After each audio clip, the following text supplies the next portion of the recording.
having a very good discussion with Minister Nirmala, especially related to how we can build a much stronger bilateral cooperation between India and Indonesia.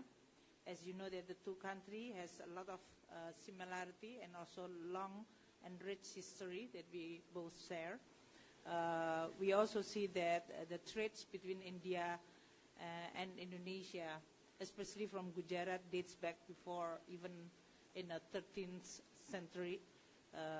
So this is really two countries that actually share so many, whether this is on agriculture product like spices in old days until today. And now, if we are talking about the today's situation in which both countries growing in a very strong and quite remarkable, resilient way under the regional and global circumstances, we actually have a lot of potential on a trade between the two countries.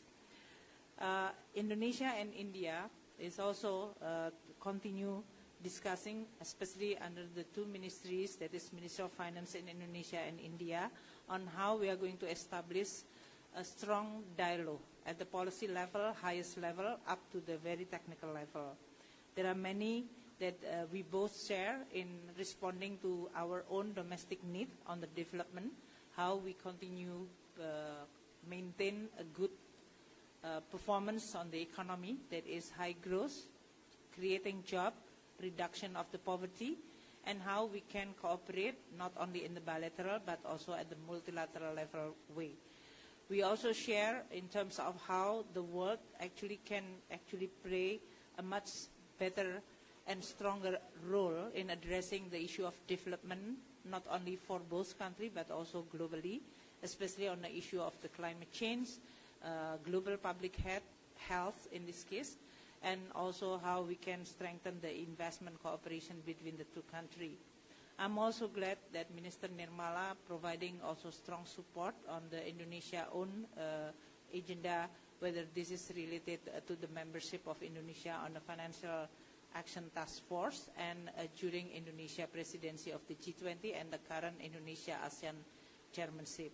So we will continue strengthen this bilateral relationship, trade, investment, but mostly for the two institutions on a policy dialogue that will address the issue from trade, investment, including human capital. We just discussing also any possibility of the cooperation, including on the digital technology, payment system under the central bank, and using more local currency. So I'm stopped here, and thank you so much, Minister Nirmala, and congratulate for a very successful G20 meeting so far and your very strong and able leadership, which is commended. Thank you. Thank you. Is this on?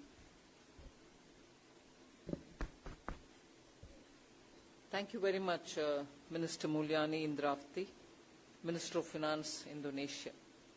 At the outset, I am pleased to announce the launch of economic and financial dialogue between India and Indonesia. Since the adoption of India's Look East policy in 1991 and the Act East policy in the subsequent years, there has been a rapid development in bilateral relations between India and Indonesia, and both in commercial and cultural fields. Indonesia has emerged as India's largest trading partner in the ASEAN region.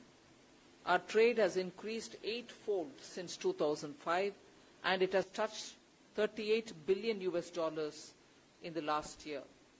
In this background, therefore, we view this dialogue as an enabler for further deepening our partnership. We will be discussing issues on common interest that are mutually beneficial in enhancing our relationship with Indonesia. The areas of cooperation will include bilateral investment, financial services, and infrastructure development, among others. For instance, India has developed expertise in digital public infrastructure. It can provide time-tested solutions for convenient and affordable digital payments which can assist Indonesia in achieving its financial inclusion goals. Both India and Indonesia are fast-growing economies and are similar in many ways. Both are active members of multilateral organizations such as G20, WTO, and East Asia Summit. India has taken over the G20 presidency from Indonesia, and there are several legacy issues which we are continuing to take forward during our presidency. In this context, this dialogue, which we are announcing today, can play an instrumental role in reaching a common understanding on issues and taking forward the global agenda from the perspective of the emerging market developing economies. I believe that this dialogue will facilitate better cooperation between India and Southeast Asia while contributing to the global economic and financial stability. So I stop here. Thank you very much.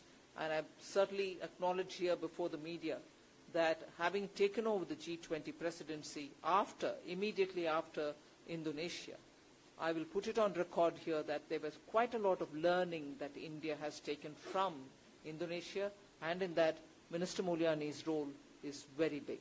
So thank you very much. Thank you.